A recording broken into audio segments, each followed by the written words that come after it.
اللہ کے رسول نے فرمایا تھا کثرت سے درود پڑھو. فمن كان اکثرهم علی صلاة كان اقربهم منی منزلة، جو کثرت سے جتنا زیادہ درود پڑھتا ہے قیامت کے دن وہ میرا امتی اتنا ہی سب سے میرے قریب ہو. کتنی خوش نصیبی ہے. کتاب و سنت کو سمجھنے والے کیا کہتے ہیں کہ ساری زندگی دعا کرتے رہو، اگر تم درود نہ پڑھو وہ دعا قبول ہونا تو دور کی بات، وہ دعا تو آسمانوں تک چڑھتی نہیں. کوئی پوچھے تو صحیح نا ہم سے کہ ہمارا موقف کیا ہے. خود سے ہی بات بنا کے کہہ دیں کہ قرآن و سنت کو ماننے والے ایسا کہتے. ہم تو نہیں ایسا کہتے. ہم تو کہتے ہیں دنیا میں سب سے بڑا خوش نصیب ہی وہ ہے جو اللہ کے ذکر کے بعد سب سے زیادہ درود پڑھتا ہے. رسول اکرم صلی اللہ علیہ وآلہ وسلم نے اسی لیے صحابہ کرام سے کہا تھا من صلی علی او سأل لی الوسیلہ حقت علیہ شفاعت یوم القیامہ. جو شخص درود پڑھتا ہے اور پھر میرے لیے وسیلہ طلب کرتا ہے، قیامت کا دن ہوگا میں اس امتی کی شفاعت کروں گا، سفارش کروں گا. صحیح ترغیب کی روایت 1668 رسول اللہ صلی اللہ علیہ وسلم نے فرمایا اول الناس بی یوم القیامہ اکثرهم علی صلاۃ. قیامت کے دن سب سے پیارا اور قریبی میرے وہ ہوگا جو سب سے زیادہ مجھ پہ درود بھیجنے والا. بلکہ اللہ کے رسول صلی اللہ علیہ وسلم نے فرمایا تھا ابخل الناس من ذکرت عنده فلم يصل علی. بخیل تو دنیا میں بہت ہیں لیکن سب سے بڑا بخیل کسی نے دیکھنا ہے تو وہ ہے جس کے پاس میرا تذکرہ ہو اور پھر وہ درود نہ بھیجے. یہاں رک کے میں ایک گزارش کروں گا بڑوں سے بھی اور چھوٹوں سے. کچھ تو اللہ کے رسول کے دشمن ہیں کافر، کچھ ایمان لانے کے باوجود بھی دشمنی کرتے ہیں کیونکہ اللہ کے رسول کی بات نہیں مانتے اور آپ کے وزیروں اور مشیروں کو برا بلا کہتے ہیں، یہ بھی دشمنی ہے اللہ کے رسول. اور کچھ لوگ چاہتے نہ چاہتے بھی بخیلی کر جاتے ہیں اور بخل کرنے والوں کے صف میں کھڑے ہو جاتے ہیں اور اپنے آپ کو نیک بھی کہتے ہیں. آپ پوچھیں گے وہ کیسے؟ اپنا نام آئے گا تو 4 سابقے 4 لاحقے، ایم اے پاس ہے، بی اے پاس ہے اور یہ ماسٹر کیا ہے، یہ ایم فل کیا ہے، پی ایچ ڈی کی ہے. اس کے بغیر نام لکھنا بولنا سننا پسند ہی نہیں ہے. سرتاج رسول صلی اللہ علیہ وسلم کا نام آئے گا تو کیا ڈال دیں گے؟ سعد. بخیل ہے. تیری زبان کی سب سے بڑی سعادت یہ ہے، تیرے قلم کی سب سے بڑی سعادت یہ ہے اس زبان کی نوک پہ بھی آئے محمد الرسول اللہ صلی اللہ علیہ وسلم. اس سے بڑی سعادت کیا ہے قلم کی؟ وہ ساری دنیا کی باتیں لکھ لے، اللہ کے ذکر کے بعد محمد مصطفیٰ کا نام آئے تو صلی اللہ علیہ وسلم نہ کہے. سعادت کیسے؟ خوش بختی ہے. تو میں بات اگلی کرنے سے پہلے ایک وعدہ لینا چاہوں گا اور اگر اس وعدے پہ ہم سب پختہ ہو جائیں تو آج کی مجلس اس کا فائدہ ثابت ہو جائے گا. کون ہے جو آج کے بعد جب بھی لکھے گا وہ صاد یا صلعم نہیں لکھے گا بلکہ پورا لکھا کرے گا صلی اللہ علیہ وسلم؟ کون کون وعدہ کرتا؟ آپ اہل علم ہیں، آپ کو ان باتوں کا خیال کرنا چاہیے. کچھ لوگ سارا کچھ لکھیں گے، بسم اللہ الرحمن الرحیم نہیں لکھیں گے، 786 لکھ دیں گے. ان مسکینوں سے پوچھو 786 بنتا کیسے ہے؟ ابجد حوض حقی کو بھی نکالیں تو 786 بنا کے دکھائے. عادات کا علم جو ہے اس میں بھی دیکھیے. پھر اللہ عز و جلال کے نام میں بخل.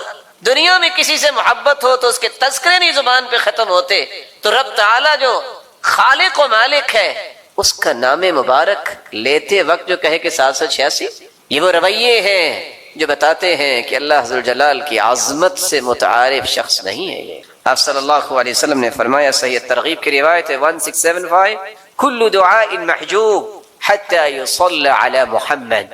ہر دعا روک دی جاتی ہے، وہ پہنچتی نہیں آسمانوں تک جس میں درود نہیں ہوتا. بلکہ حسین ابن علی کی روایت ہے صحیح ترغیب کی 1681 من ذکرت عنده فخطئ الصلاة علی خطئ طریق الجنہ.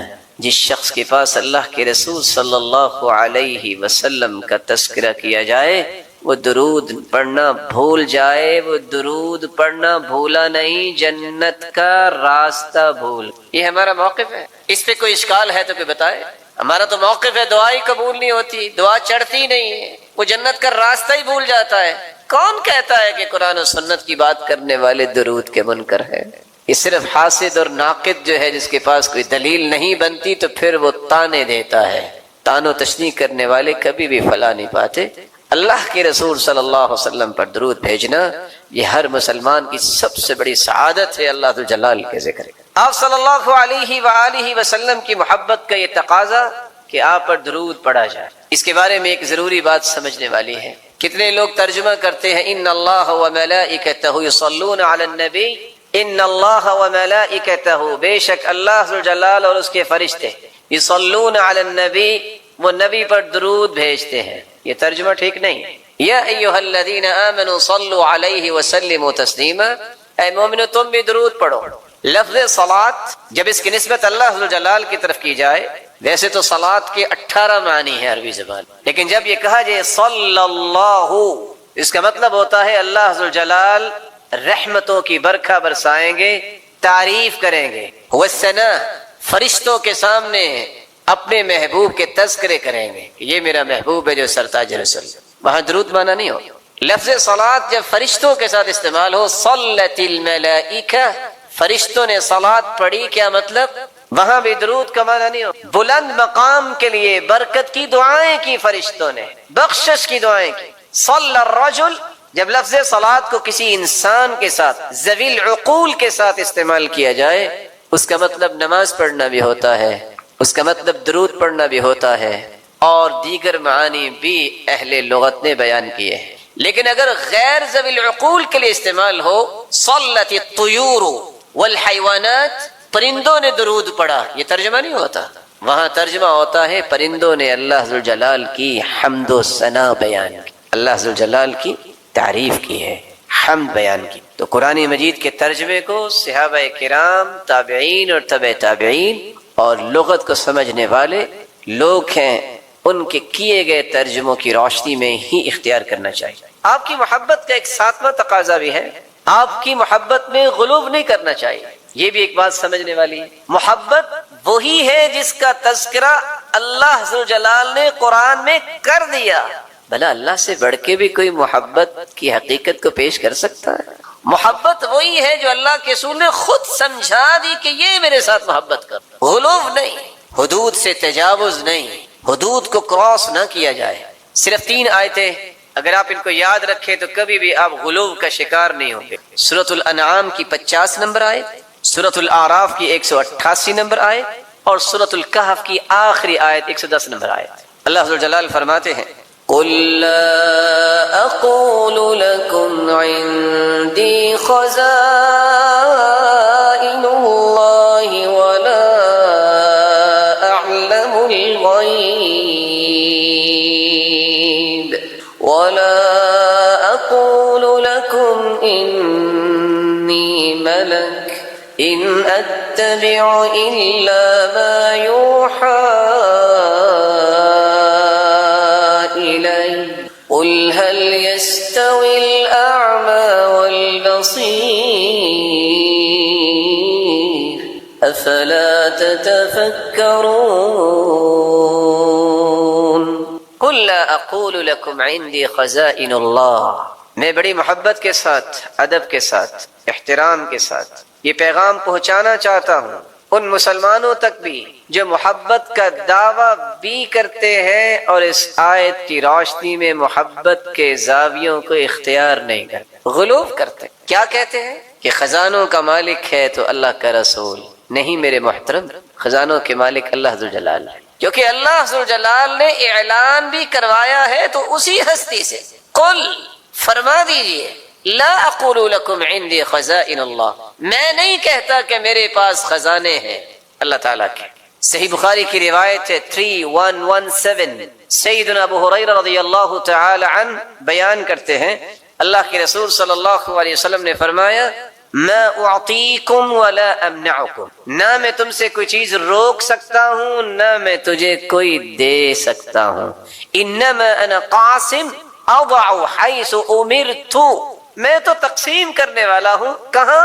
جہاں مجھے حکم ہو۔ اور دوسری روایت کے الفاظ ہیں انما انا قاسم واللہ یعطی، دینے والا وہی ہے، میں تو تقسیم کرنے والا ہوں۔ قل لا اقول لکم عندی خزائن اللہ ولا اعلم الغیب، میں نہیں کہتا کہ میں غیب جانتا ہوں۔ لوگ کیا کہتے ہیں آج؟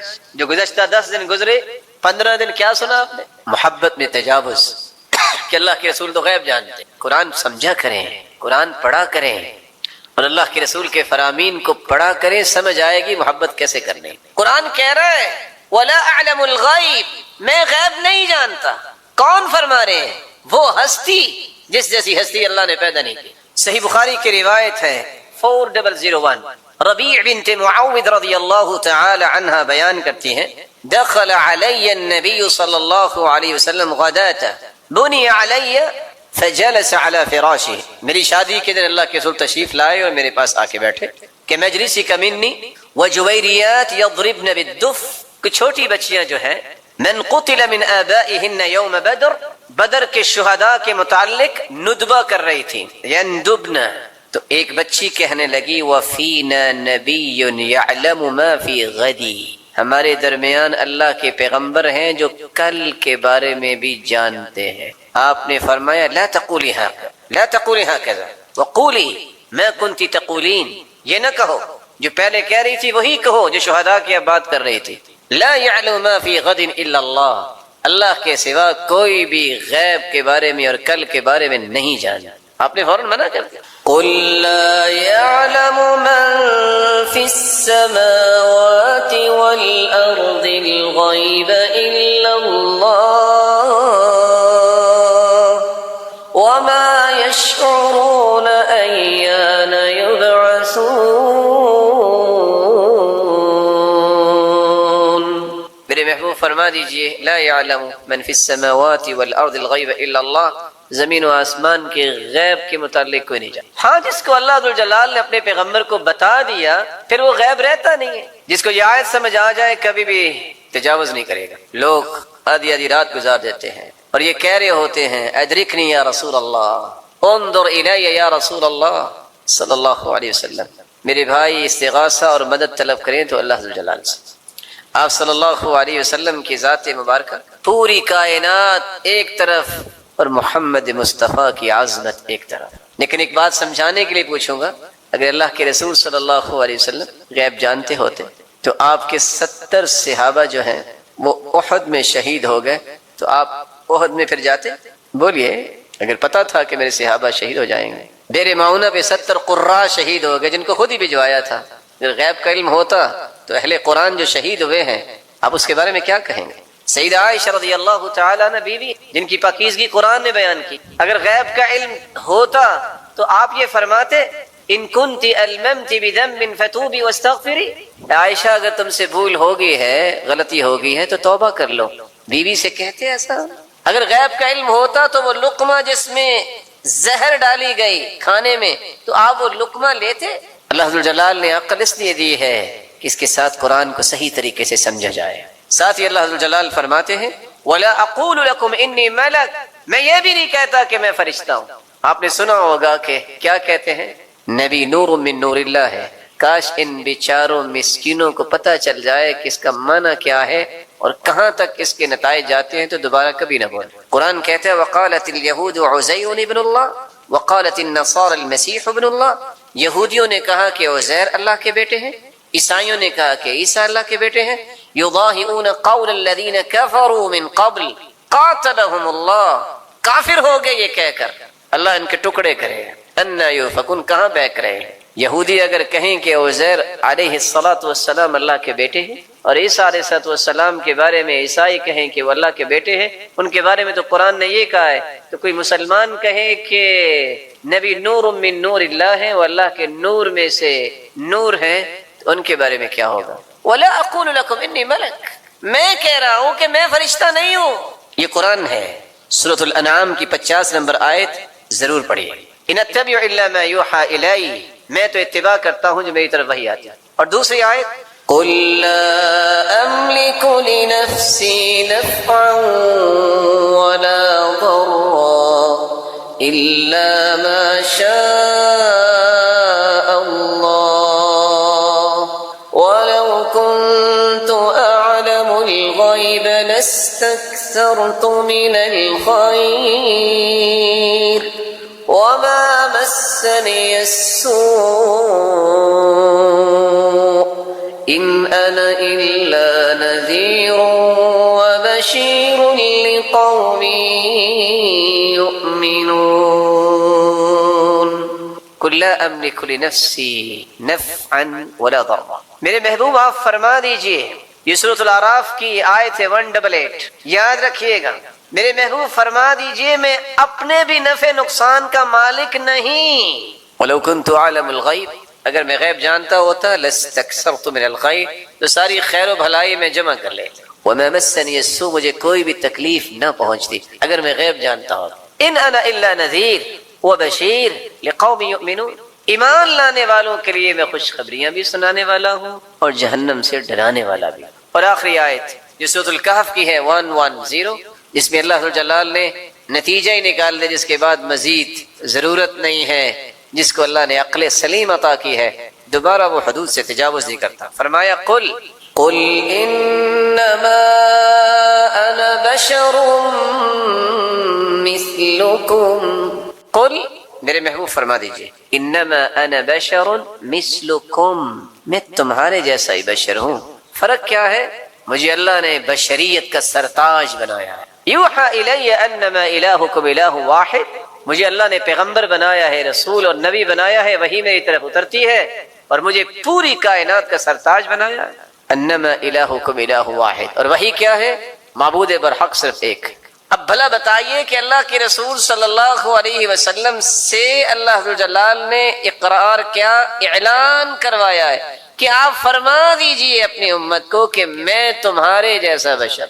پھر بھی کوئی نہ مانے تو کیا کہیں گے؟ صرف ہدایت کی دعا کریں۔ جمعے کی فضیلت اتنی ہی انسان اگر سمجھ لے، جس کے بارے میں خود رسول اللہ صلی اللہ علیہ وسلم نے فرمایا، اور یہ روایت عبداللہ ابن عمر رضی اللہ تعالی عنہ اور ابو ہریرہ رضی اللہ تعالی عنہ سے مروی ہے۔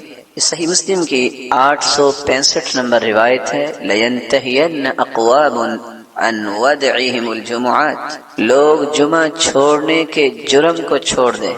أَوْ لَيَخْتِمَنَّ اللَّهُ عَلَى قُلُوبِهِمْ، وگرنہ اللہ تعالیٰ ان کے دلوں پر مہر لگا دیں گے۔ ثُمَّ لَيَكُونُنَّ مِنَ الْغَافِلِينَ، پھر ان کی زندگی غافلوں کی زندگی ہو جائے گی۔ اور ایک دوسری روایت کے الفاظ یہ ہیں، من ترک 3 جمع متہاونا، جو شخص 3 جمعے سستی کرتا ہوا چھوڑ دیتا ہے، طبع اللہ علی قلبی، اللہ تعالی اس کے دل پر مہر لگا دیتے ہیں۔ رسول اللہ صلی اللہ علیہ وسلم نے جمعے کی فضیلت کے متعلق فرمایا، سیدنا ابو ہریرہ رضی اللہ تعالی عنہ سے مروی ہے کہ اللہ رب العزت کے پیارے پیغمبر نے صحابہ کرام کو اس بات کی خوشخبری دی اور فرمایا، نحن الآخرون الاولون یوم القیامہ، ہم دنیا کے اندر تو یہودیوں اور عیسائیوں کے بعد آئے ہیں، لیکن قیامت کے دن سب سے پہلے جنت میں جائیں گے۔ المقضی لہم قبل الخلائق،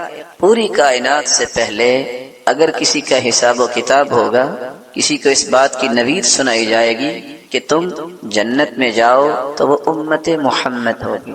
صحیح مسلم کی 856 نمبر روایت اور صحیح بخاری کی 876 نمبر روایت میں رسول اللہ صلی اللہ علیہ وسلم کا فرمان ہے، اضل اللہ عن الجمعۃ من کان قبلنا، ہم سے پہلے یہودی تھے، عیسائی تھے، لیکن وہ گمراہ ہو گئے جمعے کے متعلق۔ فکان لليہود یوم السبت، یہودی ہفتے کے دن کو مقدس سمجھتے، وکان للنصارى یوم الاحد، اور عیسائی اتوار کے دن کو مقدس سمجھتے۔ فجاء اللہ بنا، پھر اللہ تعالیٰ نے ہمیں نعمت سے نوازا، فہدانا اللہ لیوم الجمعہ، اللہ نے ہمیں جمعے کی نعمت سے نوازا۔ فجعل الجمعہ والسبت والاحد، تو اللہ نے ترتیب ہی یہ بنوا دی، جمعہ پھر اس کے بعد ہفتہ اور اتوار۔ وکذالک ہم تبع لنا یوم القیامہ، اسی طرح قیامت کے دن وہ ہمارے پیچھے ہی ہوں گے۔ نحن الآخرون من اہل الدنیا والاولون یوم القیامہ، ہم آئے تو ان کے بعد ہیں، لیکن قیامت کو سب سے پہلے حساب و کتاب ہوگا اور جنت میں جائیں گے۔ رسول اللہ صلی اللہ علیہ وسلم نے یہاں تک فرمایا، جمعہ کا دن ایک ایسا مبارک دن ہے، اس سے مبارک دن سال کا کوئی دن نہیں سوائے رمضان کے اور ذی الحجہ کے پہلے 10 دن اور محرم کے۔ اور لفظ وہاں کیا ہے؟